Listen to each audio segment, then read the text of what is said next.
The Galactic Council convened in the heart of Zarnath Prime, a station that floated amidst the ethereal brilliance of the Arctran Nebula. To most beings, the swirling tendrils of light outside the chamber's massive viewport were a symbol of galactic unity and progress. Today, however, they felt ominous. The vast chamber, capable of holding representatives from hundreds of star systems, was nearly full. Species of every imaginable form were present, from the gaseous Saravans, whose glowing forms floated in containment orbs, to the massive rock-like Grovanth, whose slow, ponderous movements belied their razor-sharp intellects. Their combined voices created a cacophony of sound and psychic energy. At the center of the chamber stood the speaker, a towering crystalline entity whose prismatic surface refracted the nebula's light into a dazzling display. The speaker's voice reverberated directly into the minds of those present, bypassing language barriers entirely. We are gathered here today to discuss the findings of the recent assessment concerning the species known as Homo sapiens from the Sol system. A hush fell over the chamber. Humans were a topic of growing interest and concern among the galactic powers. Initially dismissed as a primitive species confined to a single planet, their rapid technological progress and recent forays into interstellar territory had caught the attention of the Council. What disturbed many, however, was not their technology, which was still rudimentary by galactic standards, but their unprecedented survival rate in hostile encounters. Ambassador Threx of the Corvash Empire, a sleek reptilian creature with glinting scales and piercing yellow eyes, broke the silence. Surely this is an exaggeration. Humans are physically unimpressive. Lacking both natural weaponry and advanced defensive adaptations, they have no psionic capabilities to speak of. Their technological achievements, while notable for their species' age, are not extraordinary.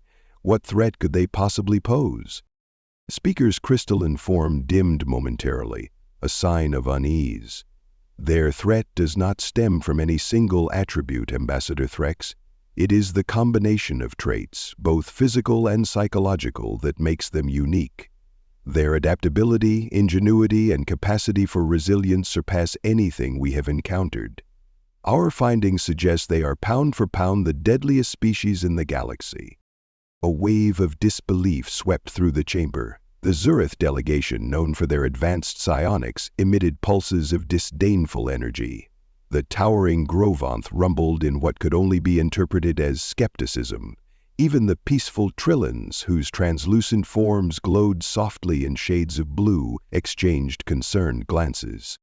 The speaker raised a crystalline appendage, calling for silence. The hologram materialized above the central dais, displaying footage from a remote frontier world. It showed a group of human settlers defending their colony against a marauding band of Darnak raiders. The Darnak were a notoriously vicious species, larger and stronger than humans with natural armor plating and razor-sharp claws.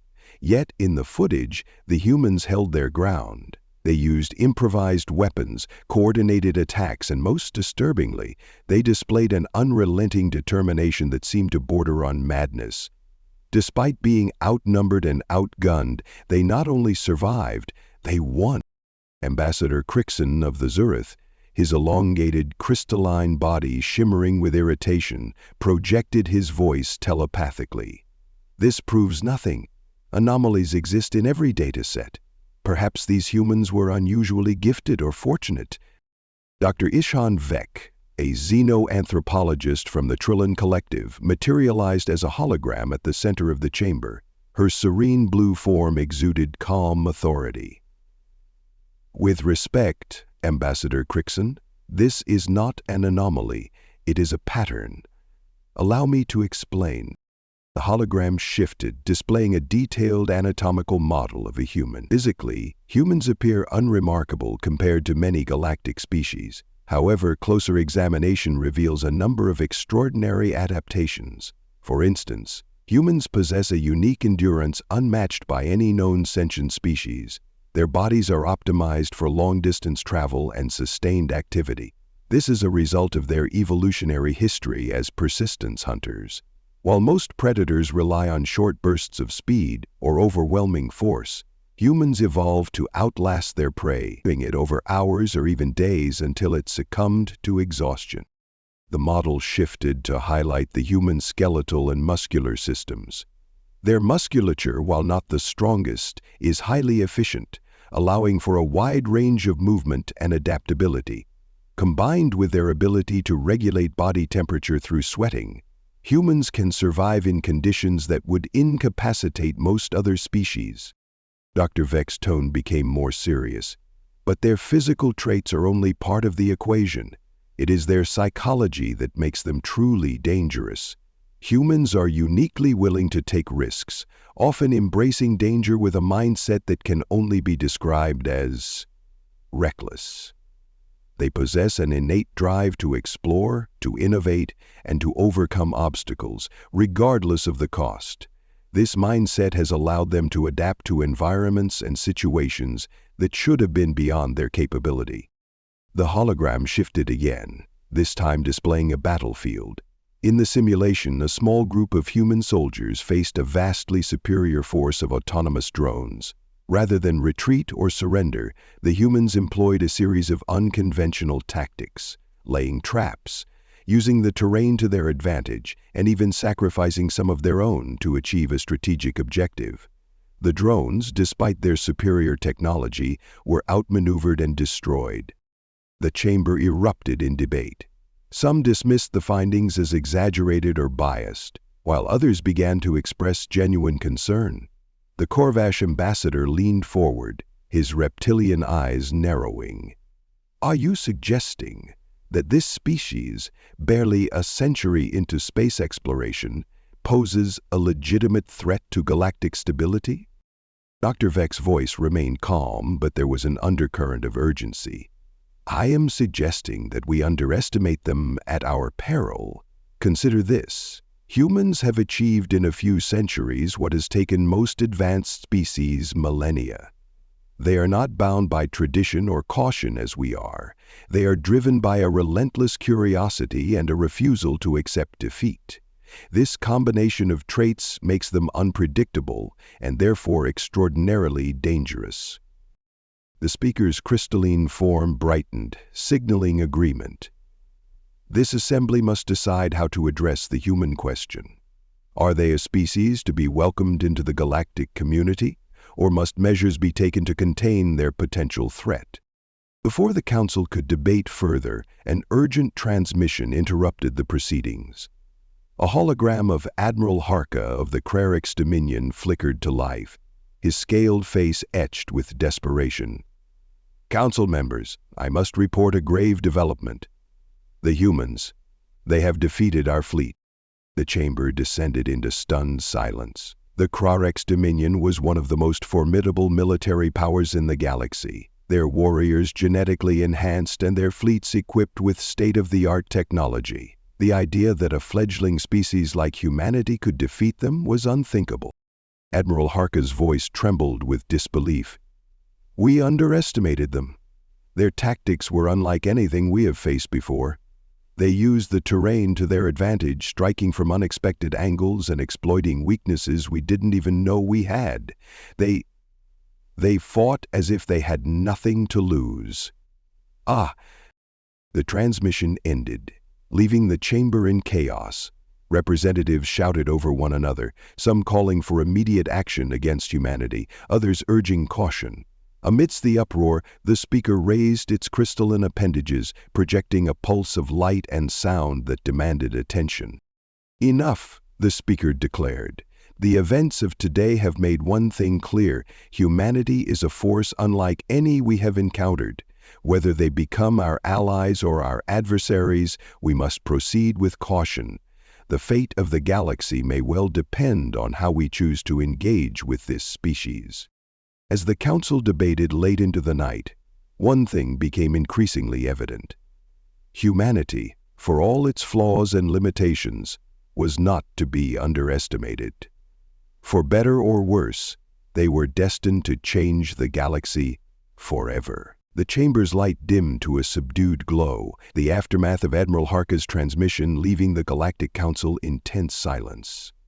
The normally harmonious assembly was now a maelstrom of uncertainty, fear, and speculation. Whispers, clicks, telepathic murmurs, and guttural growls blended together into an incomprehensible cacophony. The speaker allowed the noise to continue for a moment, its crystalline body pulsing faintly as it processed the implications of what had been revealed. Then, with a gesture of its refractive appendages, it emitted a burst of resonant sound that instantly silenced the room. "Our understanding of the human threat deepens," the speaker said, its voice reverberating in the minds of every being present. "Yet we must not allow fear to cloud our judgment. We require clarity.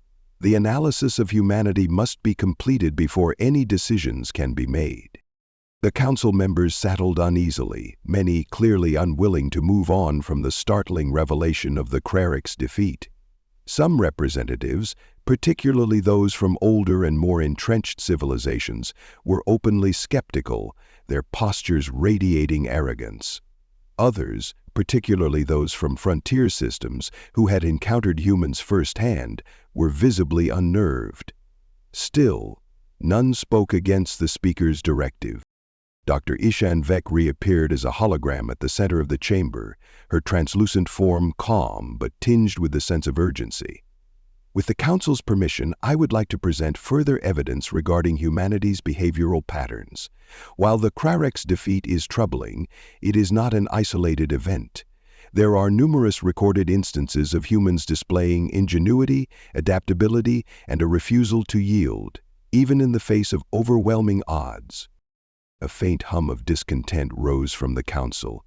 Ambassador Threx of the Korvash Empire leaned forward, his scaled arms resting on the edge of his podium. "Dr. Vek, we have seen the footage. We acknowledge their capacity for survival, but survival alone does not make a species a galactic threat. What you describe could apply to many predator species on untamed worlds. If—" Dr. Vek's form flickered, her tone firm but measured. "It is not survival alone, Ambassador. It is the means by which they achieve it. Their ability to think laterally and manipulate their environment is unparalleled.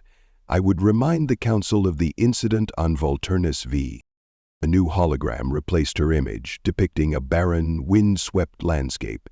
It was a mining colony, established by the Aratari Consortium, a trade species known for their meticulous planning and technological prowess.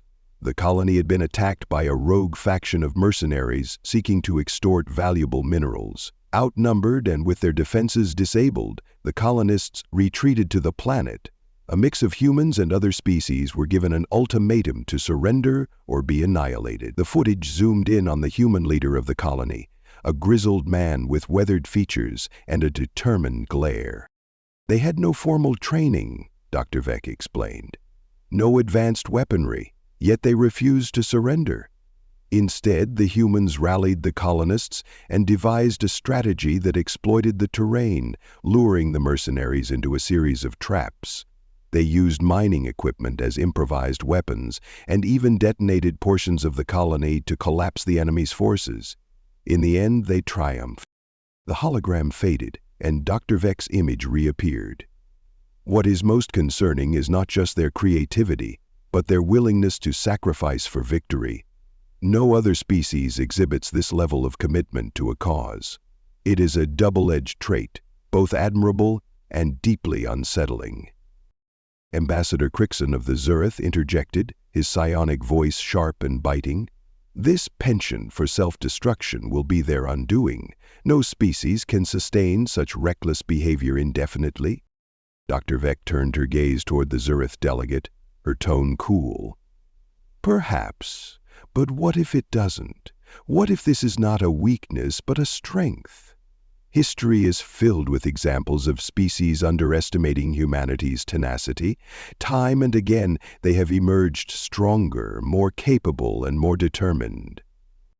The speaker intervened, its voice resonating with authority. "We require additional insight. Dr. Vek, you mentioned psychological analysis. Proceed." Another hologram materialized, this one showing a human settlement in the aftermath of a natural disaster. The scene was chaotic, collapsed buildings, injured survivors, and the pervasive sense of loss. Yet, amidst the destruction, humans were organizing themselves. Some were constructing makeshift shelters, others were tending to the wounded or distributing resources. A young woman, covered in dirt and blood, was seen directing a group of survivors with calm determination. "This is what I wish to emphasize," Dr. Vex said. "Humans possess an extraordinary capacity for cooperation under duress. Their ability to form alliances and work toward common goals in the face of adversity is unparalleled. It is this quality that allows them to punch above their weight, so to speak. Even when faced with insurmountable odds, they find a way to persevere." The footage shifted again, this time displaying a human scientific team on a desolate ice world. They were attempting to extract a rare mineral from beneath the surface, their progress hindered by volatile weather conditions and mechanical failures. Instead of retreating, the humans adapted their methods, constructing new tools and developing innovative techniques on the spot. By the end of the sequence, they had succeeded where more advanced teams had failed. "Adaptation," Dr. Vex said, her voice carrying the weight of conviction. "That is their greatest weapon. They do not merely endure, they thrive, and they do so not in spite of their limitations, but because of them. Their drive to overcome adversity is ingrained in their very being." The council fell silent, the weight of her words sinking in. Even the most skeptical delegates seemed to be reconsidering their positions. The evidence was undeniable. Humans were not merely survivors. They were innovators, strategists, and above all, relentless. After a moment, the speaker addressed the assembly. "The question remains, how do we respond? Humanity's potential poses both a threat and an opportunity. If harnessed, their ingenuity could propel the galaxy to new heights. If left unchecked, it could lead to chaos." A new voice spoke, deep and resonant, belonging to the Grovanth representative. "We must consider the long-term implications. Humanity's rapid advancement suggests they will not remain content with their current status. They will expand as all ambitious species do. The question is whether they will do so as allies or conquerors." Ambassador Threx hissed in agreement. "We cannot afford to wait and see. Precautionary measures must be taken. The Krarik's defeat has shown us what happens when they are underestimated." Dr. Vex interjected, her tone firm. "And what would you suggest, Ambassador? Containment? Suppression? Such actions would only confirm their fears and provoke hostility. Humanity is not a species that reacts well to coercion. If we push them, they will push back. With interest." The tension in the chamber was palpable. The council was divided, the path forward uncertain. As the debate raged on, one thing became increasingly clear. Humanity was no longer a species that could be ignored or dismissed. They had carved out a place for themselves in the galactic stage, and their actions would shape the future of the galaxy. The speaker raised its appendages, signaling the end of the session. "This matter requires further deliberation. We will reconvene once additional analysis has been completed. In the meantime, I urge all members to approach this issue with caution and wisdom. The stakes have never been higher." As the council adjourned, the delegates departed the chamber, their minds heavy with the implications of what they had witnessed. In the shadows of Zarnath Prime, the future of humanity and the galaxy hung in the balance. The war-torn surface of Vestral 4 was a grim testament to the escalating tensions humanity had inadvertently ignited. Once a fertile agricultural world, its vast plains were now marred by trenches, craters, and the smoldering remains of a once thriving colony. Above its atmosphere, debris from shattered starships glinted faintly, remnants of battles that had pushed humanity's reputation beyond mere speculation and into the realm of undeniable reality. Captain Juno Alaric stood on the bridge of the Valiant, her face set in a mask of focus, that concealed the exhaustion gnawing at her edges. Around her, the hum of activity buzzed with an urgency bordering on chaos. Officers shouted over one another, consoles blinked with warnings, and the steady thrum of the ship's engines carried an almost desperate rhythm. Juno's voice cut through the noise, sharp and commanding. "Status report," she said, her tone brokering no delay. Lieutenant Chen, her tactical officer, turned from his station. His uniform was disheveled, a streak of soot smearing one cheek, but his eyes burned with the same intensity that had defined their species in moments of crisis. "Enemy forces regrouping on the northern hemisphere. Krarek's ground troops are mobilizing again. Our drones report heavy artillery reinforcements en route." Juno's jaw tightened. The Krarek's dominion was relentless, their fleets unmatched in size, their warriors engineered for perfection. That they had even agreed to engage a fledgling species like humanity had been an insult. That humanity had resisted, survived, and now counterattacked was an unthinkable affront. Juno could almost imagine the disdain etched into Admiral Harka's face as his forces struggled to contain an enemy he had once dismissed as insignificant. "Prepare Phase 3, she said, her voice steady despite the pounding in her chest. Chen hesitated. "Captain, are you sure? We've already pushed the limits of—" "We don't have a choice," Juno interrupted. "If we wait for them to regroup, we're finished. Phase 3, now." A ripple of unease passed through the bridge crew, but none questioned her order. Humanity's survival in conflicts like this had often relied on moments of sheer audacity, decisions that bordered on reckless, made by leaders willing to gamble everything. Juno had earned her position precisely because she could make those calls. She understood what the Krareks and the Council had failed to grasp, that humans were never more dangerous than when they were cornered. As her crew worked to execute her orders, Juno allowed herself a brief moment of reflection.